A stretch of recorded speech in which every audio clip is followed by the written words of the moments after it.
if I'm able to help that movement for us to connect to food in a different way, to think of food in a different way, like my indigenous communities do, I think that every day I'll be living that great and full life. Hi, and welcome to the Grateful Podcast. I'm Michelle Grant, and it's amazing to have you here as we explore together what it means to lead sustainable change. Hearing stories from women around the globe who are working to build more just, generative, and even joyful futures for our food systems and our world.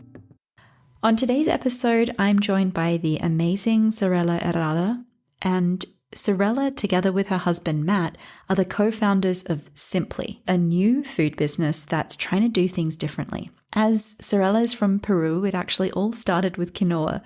They wanted to source ethically and sustainably grown quinoa and sell it through a more direct supply chain. But as they started that project, they really quickly learned that if they want to truly empower growing communities and really create more diverse and regenerative production systems that weren't just based on depleting the soil through monocropping, then they had to go much further. And they now sell a huge diversity of products sourced from around the world. And SIMPLi does that by partnering directly with farming communities to source regenerative, organic, certified ingredients. This is quite a new thing. We're going to talk more about that in the episode. So by building these simpler and more transparent supply chains, they get rid of the middle distribution channels and create more opportunities to have a positive impact both on the environment and on the livelihoods of farmers and their communities. So Sarela was born and raised in Lima in Peru, where her family owned and operated an organic chicken farm, one of the earliest ones. And she then moved to the US as a teenager and went on to study industrial engineering and work in a number of really big companies where she was responsible for supply chains and food management. And her love of food just led to this deep curiosity for connecting the dots between the roles of farmers and distributors and consumers in our global food supply chain and what improvements could be made that would make this whole system more fair and more just. And that exploration eventually led her to found SIMPLi. So in this episode, I had the chance to chat with Sarela about her journey to bring SIMPLi to life. She shares how what they're trying to do is take a new approach that simultaneously tackles big, complex topics like food fraud and climate change and biodiversity loss and farmer livelihoods through the model that they work on.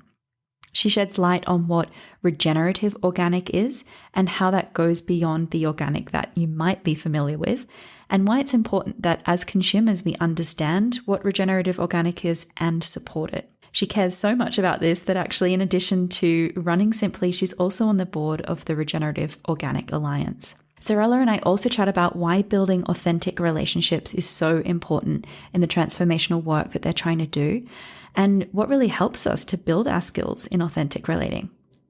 Sarela also shares a leadership lesson she's learned from the incredible Indigenous farming communities that she's had the honor to work with, and some of the life lessons that she's learned on this amazing journey that she's been on. Sarela and Matt were just awarded the Greg Steltenpol Pragmatic Visionary Award for their work, and their products have just launched across the United States. So it was really an amazing time to chat with her and absorb some of her infectious energy and enthusiasm for transforming our food system. I hope you enjoy our conversation and that, like me, it gives you some hope to hear a story that's not at all business as usual.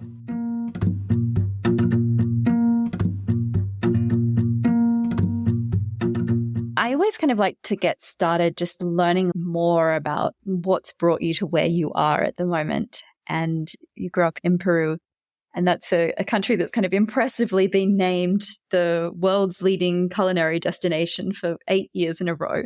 So I thought it would be nice to hear from you. What are your earliest food memories growing up in Peru?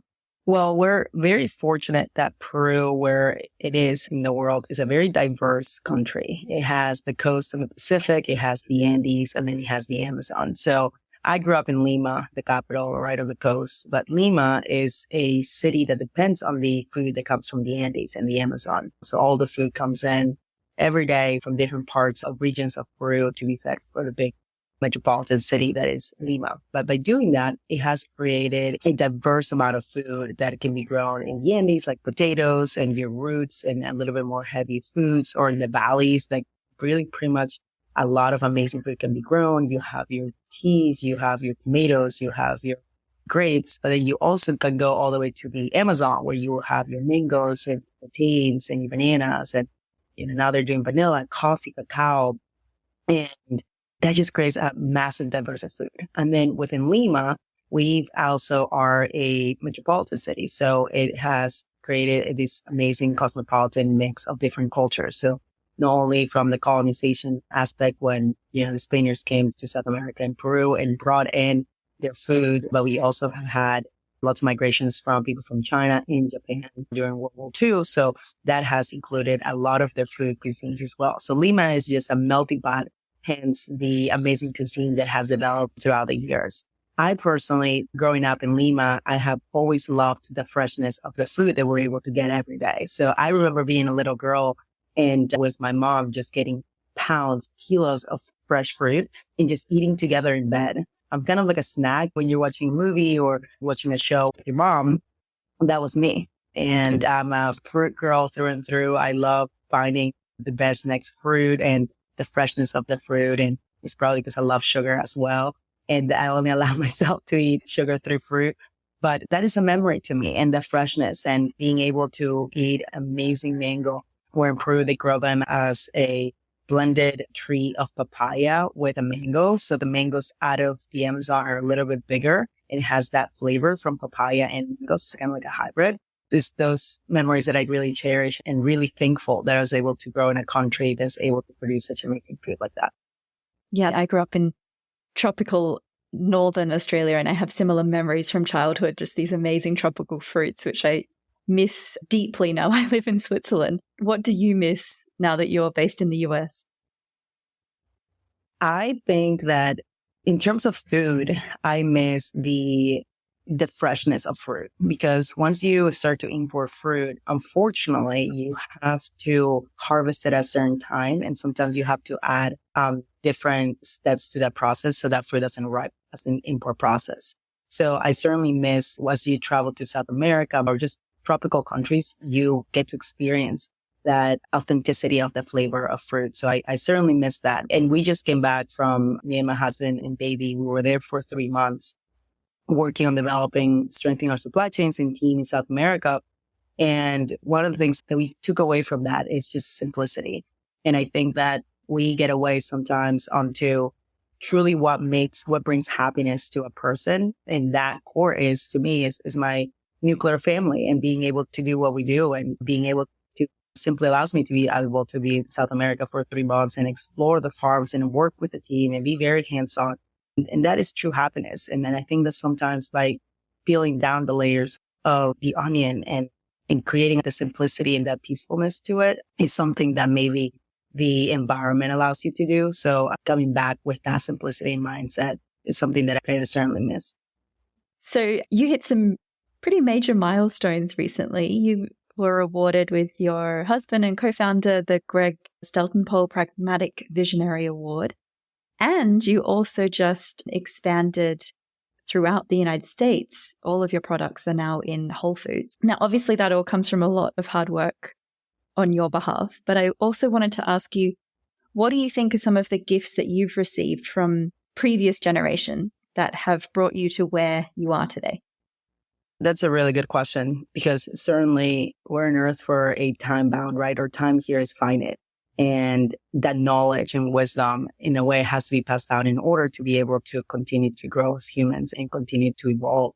So being able to, from that knowledge is really, really helpful. And that is at the core of what we do at SIMPLi, specifically on the agricultural piece, where we're really trying to bring back those indigenous agricultural knowledge to the forefront. And really what the regenerative organic movement in the practices is based upon is those practices that our indigenous communities have been doing for thousands of years. And we've gone away from that, from industrialization and the agricultural side. So that knowledge is something that we want to bring back in. And in this last trip that I was there for in the Andes, we learned about a new compost recipe, a compost that the Incas have used for thousands of years and has gone lost.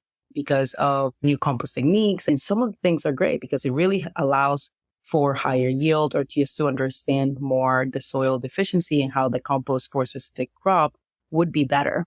But let's go back to that old Inca compost and what was the benefits of it. So there's a local university right now that is doing some work to really understand the richness of it, the different levels, doing lab testing on the soil. Why was it so diverse and could be used in different crops to bring that back? And talking to people on the field and the local producers that speak Quechua and our co-op leaders able to translate in the conversations, they remember their parents using that. But these new generations have started to maybe have them focus on different things. So is how do we introduce that with the learning that we can bring in and the learnings that we've had throughout the years of different agriculture. But let's not forget about those indigenous knowledge that is on the field.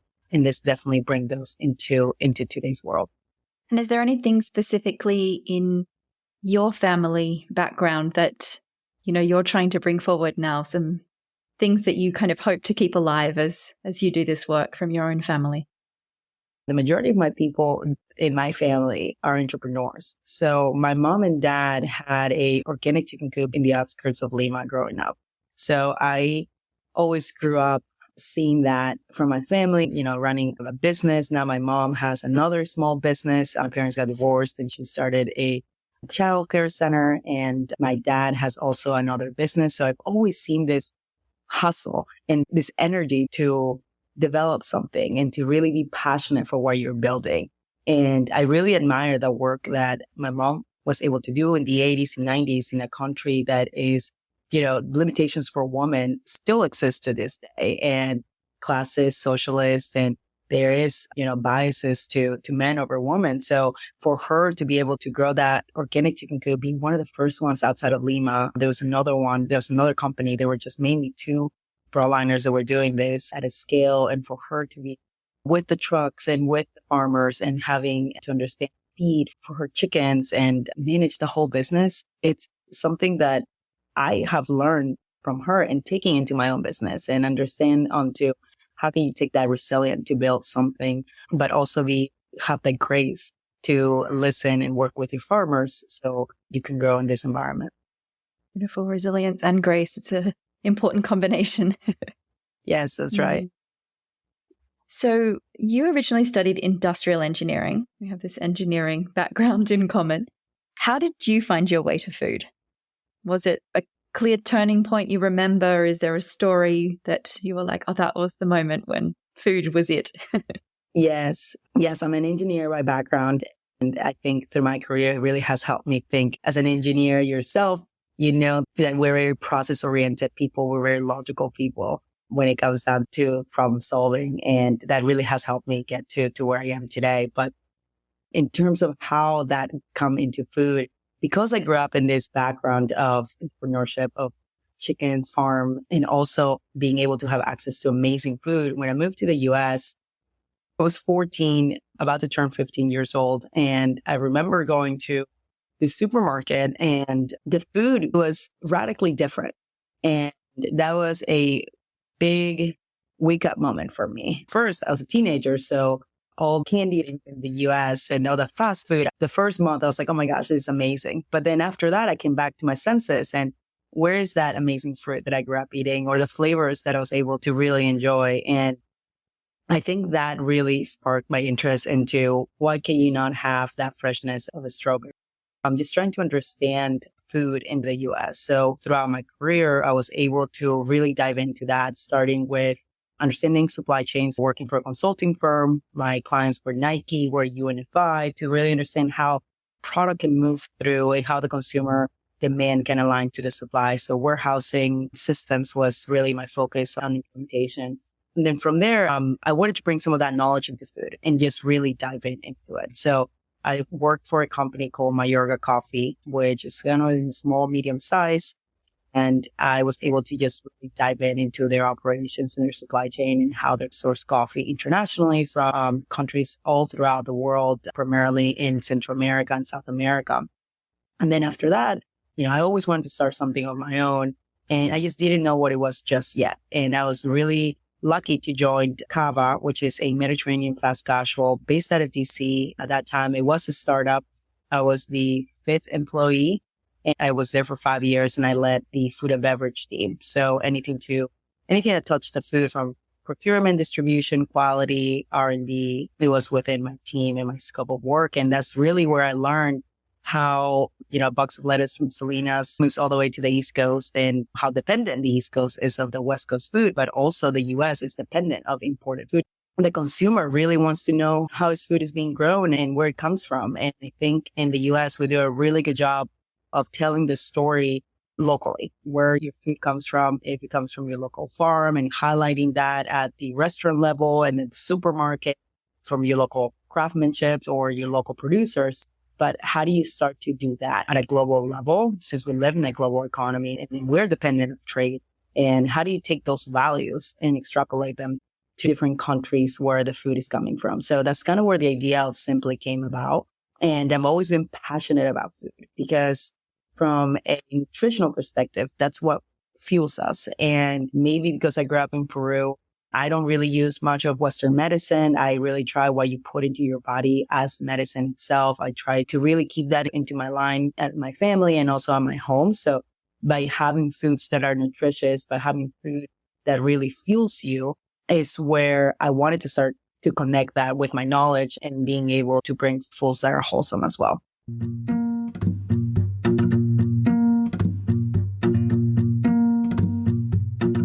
Could you help us understand better what are the main food system challenges that you're hoping to tackle or contribute to with what you're doing at SIMPLi?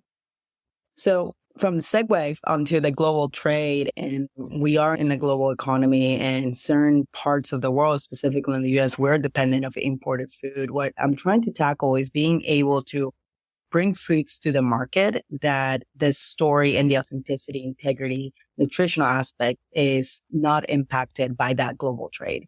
So we work directly with international farming communities and do everything in between to bring that product to market. We buy it at the farm level, and then at the country of origin, we would pick up the product with our what we call international operations, and then we process it at country of origin. We are the exporter of record, we're the importer of record, and then we're the distributor here in the US, which our main warehouse is in Baltimore. So that allows us to control as much as we can the vertical integration of that process. So it allows us to bring to market a product of authenticity. And it allows us to cut also margins from those middlemen that on average, there's usually about 6 middle in between international farm to the US market. That allows us to cut those margins and being able to invest back into our companies. And then second, being able to come to market with a product that is competitive as well. And what do you say are the main things that you do differently at SIMPLi compared to other operators in a similar segment in the food system?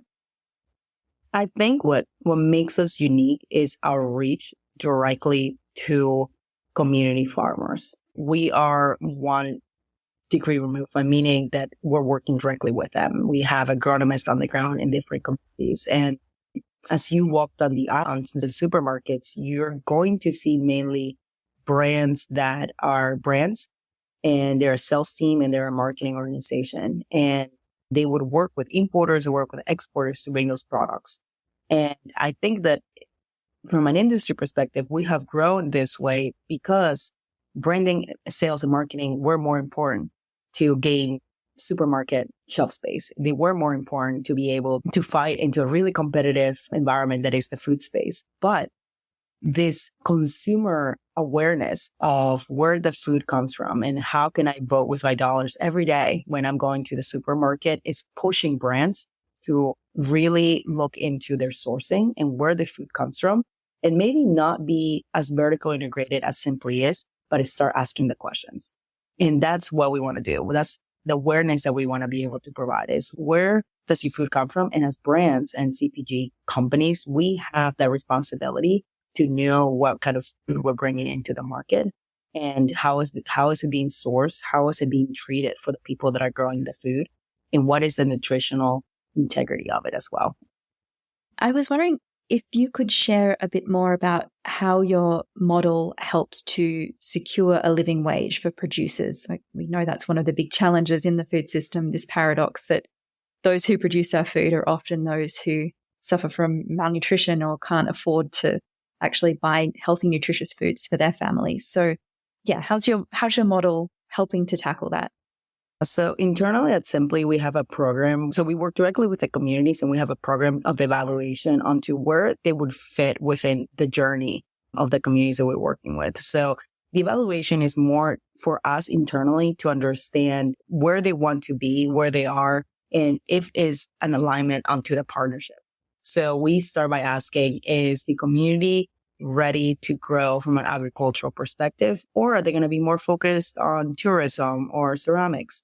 To just really understand if there's an alignment onto the market first. So if there is, we start diving into the people. So we really believe that, at least in the countries that we work at, the agricultural opportunity is tremendous. So from the practices they're doing, the soil, the harvest they're doing. So really, we understand the opportunity from an agricultural perspective is there, but we dive in deep into who are the leadership that is going to be running these programs. So we really understand if we're working with a co-op, who's the president, who's the general manager, what is their different director groups for agronomy. They have a director group for management. How does that entail? How is the payment going to flow through the farmer?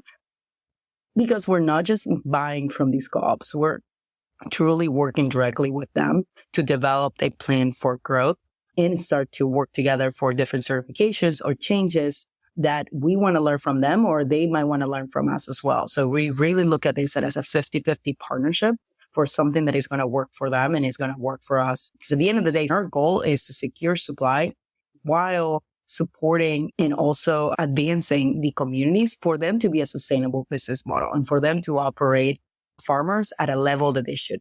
And that is our goal. Our goal is to help them get to a place where they can be independent, they can run their farming business without SIMPLi and still be successful in the marketplace.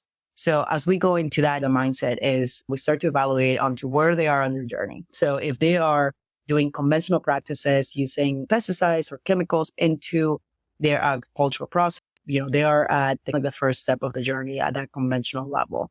If they're ready transition on land, or if they have a land that we call it ecological, meaning it hasn't used any chemicals, there's no trace, we do soil testing, we put them kind of on the next step, which is that transitional organic journey. Third is if they have an organic certification and they have been working on organic practices for a few years, then they're on that third level. And then fourth is the regenerative organic certification. The star for us is to get all our communities to that level. And once you enter that program, is with that goal that you have to transition to regeneration within a time frame, right? And we establish what is that time frame. And sometimes it could be 1 year. Sometimes it could be 5 years. It depends on at the level of where the community started. So based on that, we also start to analyze the social fairness piece of the leadership team. So it starts with where is it in the agricultural journey? And then second, where is it on the social fairness journey? So starting in the conventional level, we really just look into the framework. Sometimes we work with farmers direct without even a co-op level. So we even have to develop the leadership with them. Because in the countries that we work with, the majority are smallholder farmers. So they can't afford a certification on their own based on the yield that they will have, right? The yield is going to be 1,000 pounds. You can't afford a $10,000 certification for 1,000 pounds of your product. So we have to create those co-ops where it's going to give the economy scale regionally. So sometimes we even work with farmers direct where we bring our truck and go from house to house to house to house until we have 40,000 pounds, and then we can bring it to a city to be processed. But if the co-op was established, then that's great. And then we start kind of looking into their bylaws and how things are being developed. And our goal is to grow them to a social fairness certification. So we work with Fair for Life, where we look into all different aspects, not only at the minimum wage or the fair wage, but it's also looking at the conditions of work, at if you're part-time, if you're full-time, conditions of living, tools, making sure they have a safe space that they can go and ask questions if needed to. And then we also do an internal audit as a SIMPLi company where If a co-op has 100 members, we pick at random 10, and then we will go to their door and ask them how much were you paid for a specific crop. So we're balancing what the co-op leader is letting us know, but also on the field level, because we have definitely learned that you got to have that balance in check. So those controls and processes are in place. And then as we go into negotiation with the communities, we look into a twofold approach. We look into what is the study that will cover the cost. So there's a break even with a margin for the farmer. And that will depend onto their inputs. What are they using? Is it mainly manual labor, or are they also using equipment? And then the second piece is, where's the market at? Where is the market tending to be for this specific crop? And then we kind of meet in the middle. So we cover the expenses, but then also what is the premium? And then that is the established pricing for conventional. And then we look at premiums for organic and regenerative organic as well. I think that's a good place to ask you more about regenerative organic. It's obviously, as you've just described, something that you're championing in your work. And you go beyond that because you're also a board member of the Regenerative Organic Alliance, which, by the way, has a great tagline, "Farm like the world depends on it." I really love that. Could you clarify from your perspective, what are the similarities and the differences between organic, as people might know it, and regenerative organic? Yeah, absolutely. And thank you for bringing that up, because I think that as we enter this new era of caring for the soil and the earth, we really have to start bringing awareness into what is regenerative organic. And regenerative organic is built upon organic practices. So it really looks into the same work that USDA, the Natural Organic Program, is looking into, but it builds on that. So it takes into account the social fairness aspect. So making sure that you are paying the fair price for the crop that you're buying and the practices behind it. But the third pillar, which is, to me at SIMPLi, is probably one of the most important ones, is the soil aspect and the integrity of the soil and soil health. And not only what you harvest, right, in the product, but what are you leaving behind? And that soil health is really important, because it all comes down to soil. If you are ever at a farm and talking to a farmer and you're talking about how you're doing this year, they're always going to mention soil within the first 5 minutes of a conversation, because it is a critical piece to grow a crop that is going to be healthy, that is going to yield higher, and then the aspect of climate change. So a healthy soil is going to have millions of microorganisms in it, and it's going to be a living organism with different levels. If you're eating the same food over and over and over, you're going to have a really unbalanced diet. And it's the same thing with soil. If you grow quinoa over and over and over, that soil is going to become phosphorus deficient. And it is going to start lacking phosphorus, and it's just going to stop growing a crop that is going to be nutrient dense throughout. So you have to introduce another crop that is going to provide phosphorus to that soil. So that's where rotational crop starts to come in. And why rotational crop is going to be really important in a regenerative model, because it's going to provide different minerals, maybe nitrogen, if you do some beans, maybe phosphorus, maybe a different mineral, so you can create a really rich soil throughout. So rotational crop is one of the fundamentals of regeneration, also covering that crop. So you're able to keep those microorganisms and those long roots under the soil that are going to be sequestering that carbon that is going to help us fight climate change. So really, as you look into a regenerative model, is how can you put soil in the forefront of the conversation and also have that ecosystem and biodiversity be respected, because every single piece is going to be able to help have a really rich soil, which is going to help us sequester carbon and is going to help us fight climate change. And Regenerative Organic Alliance works on a certification. Is that the first certification in the world for regenerative organic? It's the highest, strictest requirements in the world. There's other regenerative certifications out there, but Regenerative Organic Alliance is the highest standards in agriculture in the world, because it focuses really in those three pillars, and as well as animal welfare. And is that global, or is it US based at the moment, the certification? It's global. We're actually working on a farm out in Greece for Gigante beans that does regenerative organic practices as well, for a certification out there. There is Kalamata olive certified in Greece as well. You have South America We have 3 communities out in South America that are regenerative organic certified. So this certification is global. So it's really trying to grow in the understanding of the standards that the Regenerative Organic Alliance stands for. So you are sourcing from Europe. Can we expect to see any of your products in the shelves in Europe at some point? Yeah, we've definitely talked about it. And Europe is an incredible market with so much welcoming into the work that regeneration is and stands for. And I think the European consumer is really educated and aware of all these changes and want to be pioneers. So bringing data awareness to the consumer through their own labeling and how carbon and how different measurements, water retention should be mentioned when you buy food to the consumer. So with something that is in our pipeline, we're really excited to see what time in the upcoming years we'll be able to launch in Europe.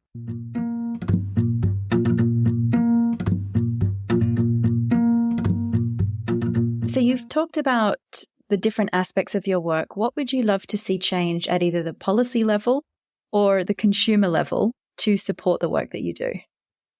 We have to have advocacy and we have to have policy and we have to have the consumer. We have to have nonprofits, NGOs, private companies, universities to all be together to make this movement really work. Not one company or one person is going to reverse what's happening with climate change, and agriculture is the third most powerful tool to do so. And we have to use this tool and really change the industrialization and monocropping of our food to a more regenerative, biodiverse ecosystem.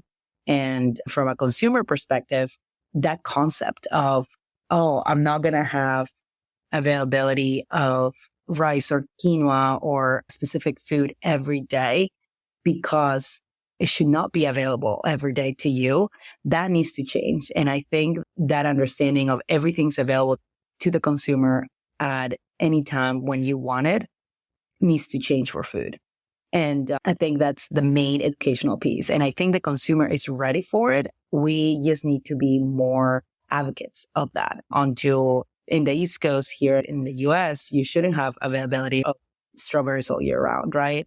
They don't even taste like strawberries. So why even bring them? So that knowledge, I think it needs to be passed down in the awareness. So changing consumer habits to match the supply of the demand rather than creating the supply to that demand, and understanding what regeneration is. So I think if we're in a way for the consumer to understand how they can vote with those dollars to fight climate change and put their dollars into regenerative systems that are going to have the integrity of the product and sequester that carbon. And if there's a way from an industry, we can look into common language onto how do we start to convey that message. I think it will be really powerful. So when you're walking down the supermarket, there's so many options, and the regenerative organic movement is just getting started. And in a way, it's just breaking ground. So the more advocacy and the more awareness we can have within brands and supermarkets, that awareness is going to be passed down to the consumer.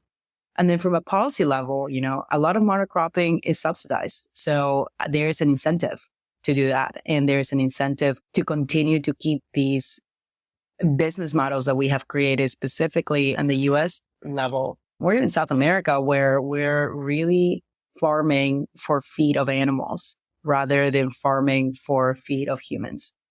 And that has created a not sustainable model. So how can we get policy invested to start supporting regenerative systems? And the thing about regenerative systems is that it's because of its nature of diversification, you need the rotational crops. You need to have a place where you're going to grow different crops, but also not just have one cash crop and then 2 cover crops. You got to create a market for all those 3. So the farmer is incentivized to grow these systems. Policy has to come in play to also help the monetization of those systems.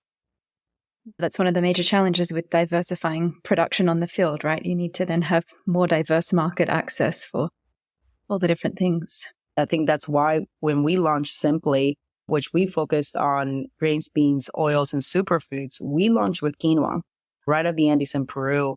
But then we shortly noticed that we had to be a diversified company because of what we're promoting, which is these ecosystems. So quinoa farmers were just growing quinoa because that was their cash crop. But that's not what regeneration stands for. And they got away from that. So we started asking, how can we bring back those ecosystems? What will you grow? What will you rotate? And they mentioned lupini beans. Lupini beans is a bean that would grow at that high altitude of 15,000 feet up. It's a resilient crop, and potatoes. So potatoes, there's a local market for that, but not lupini beans. So we worked very hard for a year to understand where can we fit lupini beans and work with different supermarkets so to be able to create a product that the market will be ready for, because we have so much quinoa that we're selling. So that's what we introduced our bean line. And we started to look into what other beans can we bring. So it's not just lupini. And then what are other rotational crops? Red kidney beans rotates with chia seeds and sesame seeds in Paraguay. So then we immediately have two beans. And then we realized that all beans are really welcome on rotation because they're nitrogen fixing. So what other beans our communities have availability to? So you start to create this portfolio of different products that your ecosystems are producing. And you're going to be able to create a market for them in order to provide more of a revenue and start to disincentivize that monocropping thought. So listening to you talk and all these amazing relationships you've built with farmers and farming communities, it sounds like maintaining authentic relationships is really central to the work you do. What do you think are the skills that help you do that? And what practices do you have that help you build those skills? I think that it starts by very patient listening and that thought of grace that we talked at the beginning, right? I think that listening specifically as you're working with so many different parties that have so many different perspectives, and being able to understand their perspectives and where they come from. For example, our farmers in the Andes, right? Their perspective of time is so much different. So it maybe it's also the language when they speak Quechua, but I've been living in the US now for 18 years and we move at a really quick pace, and specifically in the East Coast. So when you're talking to farmers, a conversation that we could have in 10 minutes with them, it probably would last 4 or 5 hours to get aligned, to make sure that we are understanding each other, that we're truly understanding each other into the messaging that we're trying to convey. And that right there, that realization, it's so important to have in order to be effective in the conversations. That our perspective of time is so much different than the perspective of time. So being able to listen and understand their perspective and where people come from is really important as we're really trying to grow an organization that is built on international communities and farmers and understanding. We work in Greece as well. In Greece, culture is quite similar than the Andes culture in a way, but also different. They're also smallholder farmers, and they are very family centric to the core. And we were out there in Castoria, and we got invited to a family dinner. I remember I was pregnant, and the conversation was all about us as a family, Matt and I, and the new baby, how excited they were for us, and talking about names, and all the ladies giving me advice of all the things that I should be doing and I should be keep an eye out. We never talked about business in the whole conversation. We just talked about family and how important family is to them and the things that Matt and I should be doing to grow an amazing family. That is understanding different cultural perspectives and really respecting that and not really pushing maybe what you want to get out of that relationship, but really working together. And as I said, like having that 50-50 mentality is really important going into these conversations, because specifically in South America, where it comes from an indigenous level, it comes from a mindset of colonization, of they being told what to do, of them feeling inferior to other races coming in, of races coming in and stealing. It has been hundreds of years, but in the Andes, because of that time perspective, it's still so tangible to them. So it is still in a way new, and you can still feel that. So you have to be very thoughtful on how you approach conversations. And I think listening and being able to have grace throughout is something that I certainly carry as I go and visit different partners. I wanted to ask you what self-care helps you do the work you do, but I also wanted to ask what systems of care help you do the work you do. Maybe you can answer from both perspectives. I personally really believe that as a human being, you have to be balanced in order to provide your best self for others. And you have to look inward to understand if you're balanced. And I think that balance comes from work, personal, and then also that self-care piece, right? And family. So you really have to look into what's pulling throughout the years a little bit more and then center yourself. And I'm a big runner myself. I'm a marathon runner. So I really enjoy running because it gives me that peace of mind and that clarity to center myself. And maybe it's just an hour a day, but it really allows you to give that hour to yourself in a very, very busy day that we are living. So that self-care is really important. I think I'm very good at compartmentalizing conversations. And when I am at work or when I am with friends or family or even with my baby, I really, truly try to be present and not be distracted by my cell phone or social media or other conversations because time is so precious. And if I am being present with someone, I truly like to be present, take that all in. And I think that's also part of self-care because it allows you not to be distracted and allows you to provide the best person of yourself you can be for that person that you're present. So I think those are the few things that I like to do. I love hiking, even though I haven't been able to go hiking with a newborn baby as much recently, but just enjoying the outdoors. And it's at the core of why we do SIMPLi. The world is so beautiful and I've been really fortunate to explore so many places of it and to be able to keep this for the future generations.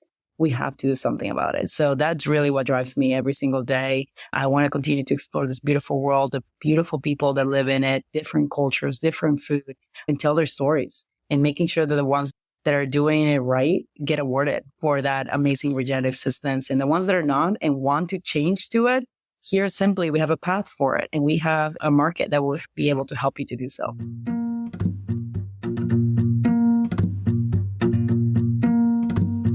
So in all this work that you've done with these different communities around the world, with farmers around the world, what are some of the leadership lessons that they have taught you?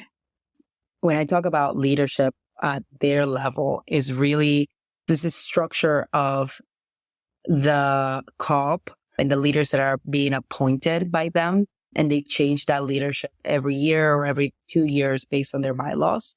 But at the farming level, it's also leadership at their homes. Because farming is done by the families. It's their house. And then they have a plot of land right next to it. And that's their farming. And that's where they do their activities. So it's leadership from the organization, but the leadership also starts within the house. So it's the mom and dad to their kids, teaching them these agricultural practices and leading them to transfer that knowledge they have learned from other generations onto working that land. And I think for me, as I have worked with indigenous communities, not only in the Andes of Peru and Argentina, where we do our work, but I also work with some communities in Brazil that are indigenous communities, Paraguay as well, with the communities at the border of Paraguay and Brazil. They approach the respect of the land from a different perspective. And I say that as a leadership trait because you have to value, you have to give its space to something that is providing for you. And to them is the land, right? Not only to them, for all of us, the land is providing to us, is giving us the food that is nourishing us every single day. So they respect that. And specifically in the Andes, they call it the Pachamama. And from an Inca culture, it was one of their gods. And they respect that in a way. And that's why regenerative agriculture is so important to them, because they're able to respect it at a different level and connect it to it in a different way that we are connected to it. So I being able to take that concept onto respect what provides for you, respect what leads you, respect what is going to nourish you every single day. And how do I take that into my everyday work?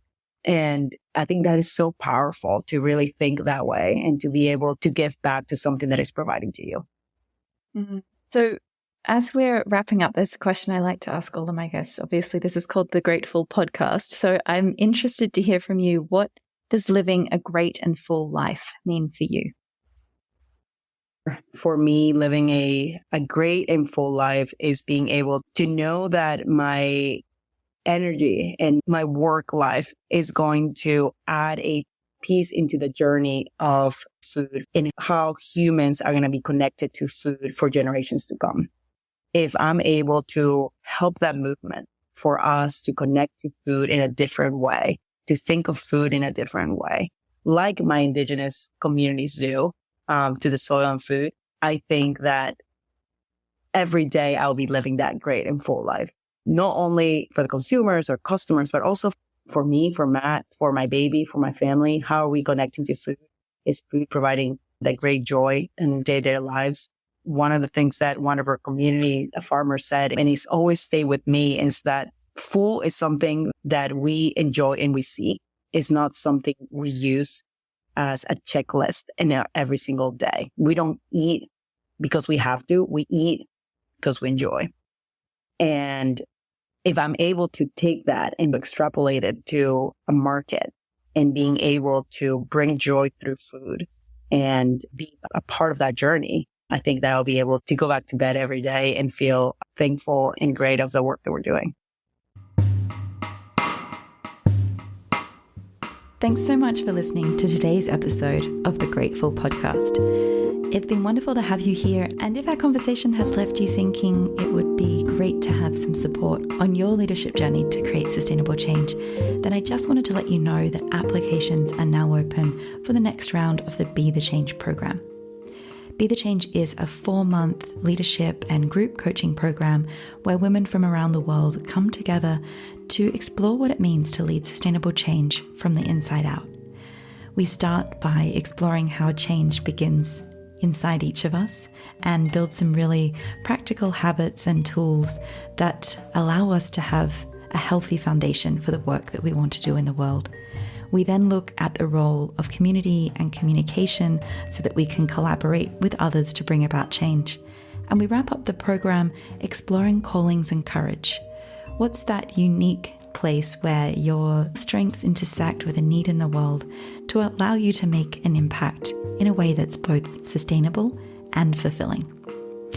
All of this happens in a wonderful learning community that's incredibly motivating and inspiring. And if you'd love to learn more about this, then head to www.thegrateful.com/be-the-change. And I'll pop that link in the show notes for you so you can easily find out more if you're interested. And you can always reach out to me directly via podcast@thegrateful.com if you want to learn more about the program, or if you have a guest or a topic that you would love us to explore here.